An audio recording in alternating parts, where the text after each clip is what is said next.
And in Uzbekistan, they also impose legal penalties on their own citizens who fight for Russia against Ukraine. An Uzbek citizen who participated in combat on the side of the Russian Federation was sentenced to 3 years in prison. The defendant escaped from the hospital where he was receiving treatment and returned to his homeland. And now about Kazakhstan. Here too, they decided for a moment to hit Putin where it hurts, so to speak, at the Russian language. Just for the record, in Kazakhstan, they decided to amend the constitution, so to speak, to tweak it a little bit. The Constitutional Reform Commission of Kazakhstan has introduced amendments to the draft of the new constitution. According to the revised wording, the Russian language will no longer be used on an equal footing with Kazakh. Well, President Tokayev, who has always liked to make sharp jabs at Putin regarding the Russian language, sorry for the tautology.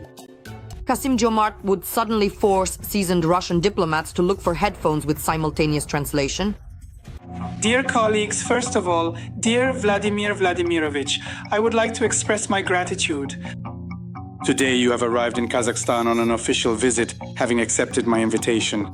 And here it is very important for the leader of Kazakhstan, Tokayev, to finally make up his mind. On the one hand, he is of course against Russian annexation, so to speak, in general. Overall, he is against it. Good for him.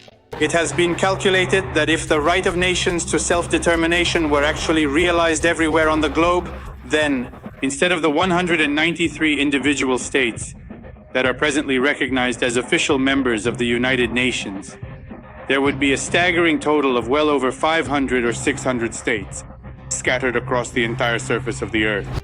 But on the other hand, he still publicly sings praises to Putin. So how does this happen? In anticipation of the presidential elections, which will take place on March 17th in Russia, there is no doubt whatsoever.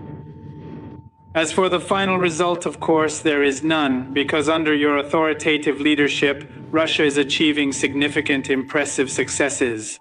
Here's what I want to say. Kassym-Jomart Kemalioli is without a doubt a very intelligent and educated person. This is without a hint of irony or sarcasm, not in the slightest. But it seems to me that he definitely should refresh his memory. These particular moments.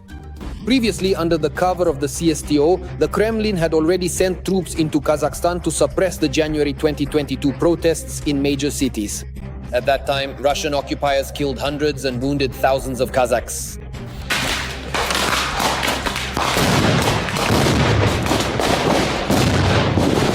But those who have definitely made up their minds about their position in Russia's war against Ukraine are the residents of beautiful Kazakhstan who definitely support Ukrainians in their fight against the fans of the Russian world. Thank you, friends. Yes. No. Nope.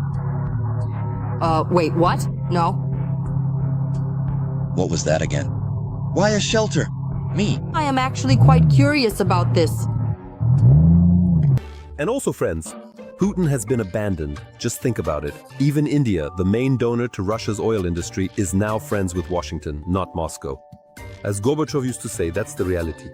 You mentioned earlier that Donald Trump stated that India agreed not to buy Russian oil anymore. I haven't heard such a statement from anyone else, including Prime Minister Modi or other Indian representatives.